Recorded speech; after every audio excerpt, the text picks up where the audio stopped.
Hello बच्चों। पिछली class में हम लोग जान चुके हैं संख्या 2, 3 के भाज्यता के नियम, और आज की क्लास में हम लोग जानेंगे 4, 5 और 6 से भाज्यता के नियम। तो चलते हैं। सबसे पहले हमारा पहला नियम जो है 4 से भाज्यता का नियम। क्या कहता है ये नियम? कैसे पता चलेगा आखिर कि कौन सी संख्या 4 से विभाजित होगी? तो देखते हैं इसका रूल। इसका रूल कहता है कि कोई संख्या 4 से विभाज्य होगी यदि उस संख्या के अंतिम 2 अंक 4 से भाज्य है। यानी कि कोई संख्या 4 से विभाज्य कब होगी? अगर उस संख्या के लास्ट के जो 2 अंक हैं उनको देखेंगे हम लोग, अगर उसमें 4 का भाग जा रहा है तो इसका मतलब पूरी की पूरी संख्या में भी 4 का भाग जाएगा, चाहे कितनी बड़ी संख्या हो। जैसे ये देखिए हमारे पास इतनी बड़ी संख्या, इसके लास्ट के 2 अंक देखेंगे, ये अंक है हमारे पास 48। अब 48 में 4 का भाग जा सकता है? जी हाँ, जरूर जा सकता है।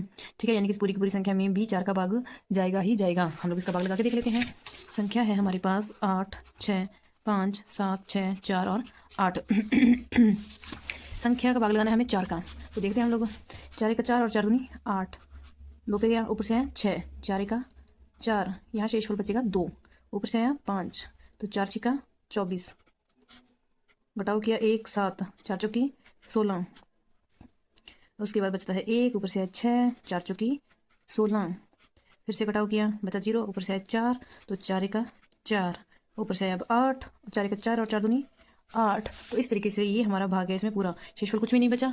तो हमारा ये नियम क्या है? एकदम बिल्कुल राइट है कि लास्ट के जो 2 अंक हैं इनमें अगर 4 का भाग पूरा पूरा जा रहा है तो पूरी की पूरी संख्या 4 से विभाजित होगी। तो हम लोग सिर्फ इस कोई भी संख्या हो उसके लास्ट 2 अंकों को देखकर पहचान कर सकते हैं कि संख्या 4 से विभाजित है या फिर नहीं है। अब हम लोग चलते हैं हमारे आगे रूल। जो रूल है कि 5 से भाज्यता का नियम।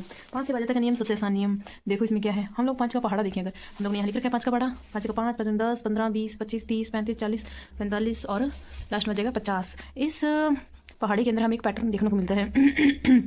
वह पैटर्न क्या है? जैसे कि हम लोग देखो इस पहाड़ी में क्या आ रही है संख्या, अंतिम संख्या देखनी है हमें। लास्ट की संख्या देखो, इसमें 5 फिर 0 फिर 5 फिर 0, 5 0 5 0, यानी कि 5 के पहाड़ी में 5 0 5 0 5 0, अंतिम अंक क्या आ रहा है? 5 और 0, सिर्फ और सिर्फ 5 और 0। यानी कि तो इसका रूल क्या बन जाएगा कि अगर किसी संख्या के अंत में 0 या फिर 5 है तो वह संख्या 5 से भाज्य है। किसी संख्या के अंत में अगर या तो 0 है या फिर हमें दे रखा है 5, तो वह संख्या हमारी क्या हो जाएगी? वह संख्या हमारी 5 से भाज्य हो जाएगी। अब देखो इसका एग्जांपल, जैसे इधर का 525, 5 से भाज्य होगा। अंतिम अंक क्या है इसका? 5 है। 5 से भाग लगाकर हम लोगों ने यहाँ देख रखा है 5 का 5, ऊपर से 2, 2 में भाग गया, यानी तो यहाँ 0, ऊपर से 5, 5 5 25। ठीक है, तो इस तरीके से कोई भी कितनी बड़ी संख्या दे रखी हो हमें और हमें पता करना है 5 का भाग जाएगा या नहीं जाएगा, तो सिर्फ उसका लास्ट अंक देखेंगे, या तो वो 0 होना चाहिए या फिर वो 5 होना चाहिए। दोनों में से कोई सा भी अंक है तो उसमें 5 का भाग जाएगा, अन्यथा नहीं जाएगा। जैसे ये देखिए हमारे पास इतनी बड़ी संख्या, सिर्फ लास्ट अंक देखो 0 है, जिसका मतलब 5 का भाग जाएगा। अब चलते हैं हम लोग हमारे आगे के रूल पर। आगे का रूल है हमारा 6 से भाज्यता का नियम। हमें पता लगाना है कि किसी संख्या में 6 का भाग जाएगा या नहीं जाएगा। तो देखो सबसे पहले हम लोग देखें तो 6, कौन सी 2 संख्याएं ऐसी, कोई 2 संख्याएं जिनका गुना करने पर 6 आए। तो 2 और 3, 2 और 3 का गुना करते हैं तो हमारे पास आंसर 6 है ना। तो अगर किसी संख्या के अंदर 2 का भाग भी जाए और 3 का भाग भी जाए, दोनों का भाग जा रहा है तो उस संख्या में 6 का भाग भी जाएगा। ठीक है, तो 6 से भाज्यता की जांच करनी है हमें, तो हम जांच करेंगे 2 और 3 की भाज्यता की जांच। 2 और 3 की भाज्यता की जांच के लिए हम लोगों ने जो नियम है वो पिछली क्लास में देख चुके हैं हम लोग। ठीक है, तो जैसे कि हमारा यहाँ पर एग्जांपल है, संख्या है 762। इसमें देखना है 6 का भाग जाएगा नहीं जाएगा। तो हमें 2 और 3 की भाज्यता चेक करनी है। 2 की भाज्यता चेक करने के लिए हम लोग अंतिम अंक देखते हैं। अंतिम अंक क्या है इसका? 2 है, यानी कि संख्या सम है और सम संख्या क्या होती है? 2 से भाज्य होती है। 2 से भाज्य है। अब 3 से भाज्यता चेक करनी है हमें। उसके लिए हम लोग क्या करते हैं? अंकों का योग करते हैं। अंकों का योग करो इसके, 7 और 6 13, 13 और 2 15, अंकों का योग क्या है?